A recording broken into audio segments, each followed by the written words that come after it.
स्वाहा त्वां स्वधा त्वां हि वसत्कार स्वरात्मिका सुधा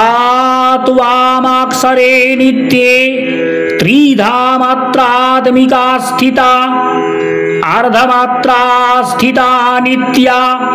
यानुच्चार्या विशेषतः त्वमेव सा त्वं सावित्री त्वं देवजननी परा त्वयैव धार्यते सर्वं त्वयैतत् सृज्यते जगत् त्वयैतत् पाल्यते देवी तमत्सन्ते च सर्वदा विसृष्टो सृष्टिरूपा त्वं स्थितिरूपा च पालने तथा सांघ्रितिरूपान्ते जगतोऽस्य जगन्मये महाविद्या महामाया महामेधा महास्मृतिः महामोहा च भवति महादेवी महासुरी प्रकृतिस्तां हि सर्वस्य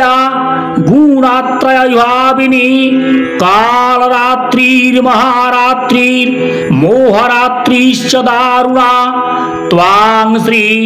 त्वामीश्वरी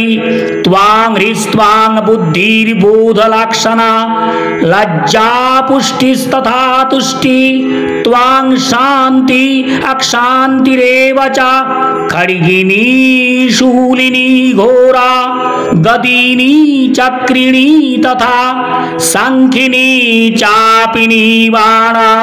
भूषण्डी परिघायुधा सौम्या सौम्यतरा शेषा सौम्यभ्या स्वाति सुंदरी परा पराणां परमा त्वमेव परमेश्वरी।